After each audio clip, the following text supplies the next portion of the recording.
Michael was a 32-year-old security guard working the graveyard shift at a shipping depot on the edge of town. He wasn't the healthiest man. He drank too much coffee, slept too little, and lived most nights alone with a hum of fluorescent lights and the echo of warehouse doors slamming shut. He had one routine that never changed. Every shift, he brought 2 bottles of water, one for the first half of the night, one for the second. But on this particular night, his bottles weren't the only ones in the booth. The mistake around 2:47 a.m., the security camera captured Michael rubbing his temples, yawning, and reaching for a half-empty bottle sitting by the monitor. It wasn't his. He twisted the cap, took a long sip, and frowned. The water had a faintly sweet, metallic taste. He muttered, "That's weird," and went back to his paperwork. 20 minutes later, he began sweating. Not a nervous sweat, a chemical one. The kind that beads cold even when the air isn't. His hands trembled as he tried to type. The letters on the screen began to blur. He blinked, once, twice, and for a split second, he swore the wall beside him breathed. The corners of the room seemed to pulse with life.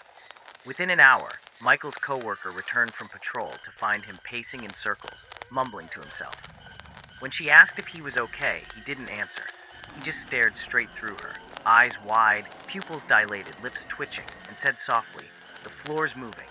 Then he collapsed. The collapsed paramedics arrived 6 minutes later. Michael's pulse was rapid and irregular, his blood pressure dangerously high, 240/160. He was seizing, drooling, unresponsive to pain. They injected diazepam to control the convulsions and rushed him to St. Mary's Hospital. His core temperature, 41.2 degrees, high enough to cook brain tissue. His blood pH, 6.8, acidic beyond what should sustain life.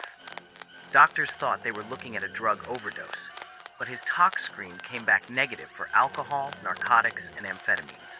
Whatever was killing him wasn't common. That's when the toxicologist noticed something strange, a faint bluish tinge under his fingernails, a hallmark of heavy metal poisoning. They ran an expanded screen. What came back froze the room. Thallium, a rare, colorless, tasteless metal once used in rat poison. And Michael's blood concentration was lethal, more than enough to kill 10 people. The poison thallium behaves like potassium, a vital electrolyte that every cell in the body needs. It tricks the body into letting it in, into neurons, into muscle cells, into the heart. And once inside, it destroys the machinery that keeps cells alive. It shuts down the sodium-potassium pump, starving the cells of energy until they wither and die. That's why Michael's symptoms came so fast. Nerve damage caused his hallucinations. Cardiac arrhythmias sent his blood pressure surging. Cellular necrosis in the brain began moments after ingestion. By dawn, his hair started to fall out. By noon, he couldn't feel his hands. By nightfall, he couldn't move at all.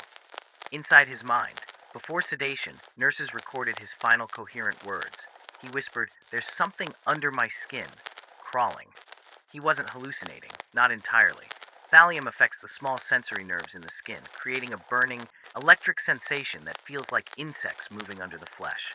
It's called thallium neuropathy, and it's excruciating. Michael screamed for hours, convinced that something was eating him alive. In a way, it was.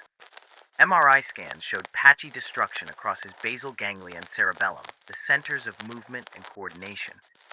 The poison had crossed the blood-brain barrier and was tearing his nervous system apart, neuron by neuron. The investigation police searched the security booth. 2 identical water bottles were recovered. One was Michael's. The other tested positive for industrial thallium sulfate, a compound used by an extermination company that had done maintenance in the building a week earlier. The poison had likely been left behind, or someone had poured it into a water bottle by mistake. There was no camera footage showing how it got there, no fingerprints, no witnesses, and so what looked like an accident began to look like something far worse. The treatment doctors started Michael on Prussian blue, a dark pigment that binds thallium in the gut and prevents it from being reabsorbed. It turns the stool blue, a good sign if it works. They flooded his system with potassium chloride to compete with thallium and force it out through his urine. They tried dialysis. They even attempted hemoperfusion, running his blood through charcoal filters to pull out the poison. But thallium moves quickly. It hides in the brain, the nerves, and the bones, places medicine can't reach. For 3 days, his vital signs flickered between stability and chaos. His heart skipped beats, his temperature spiked again, his skin peeled in sheets, and then he flatlined. Doctors shocked him back 3 times. Each time his heart returned weaker. The aftermath. After 2 weeks in a coma, Michael opened his eyes, but he couldn't see. The poison had burned his optic nerves beyond repair. He couldn't move his legs, he couldn't feel his hands, and he spoke with slurred, broken words that made no sense. His once strong body had been hollowed out by invisible fire. He would spend the rest of his life in a wheelchair, haunted by phantom pain and auditory hallucinations. He said that sometimes, at night, he could still taste the metal. The mystery to this day, no one knows who left that bottle in the booth. Was it a careless exterminator who didn't label his container? Or was it deliberate? A coworker with a grudge, knowing the cameras didn't face that angle? The case remains unsolved. All that's known is that one sip of a clear liquid, something as harmless as water, destroyed every system that kept a man alive. He drank a cup of water that wasn't his, and within hours, it rewired his brain, paralyzed his body, and erased the life he once knew. Sometimes death doesn't come quickly.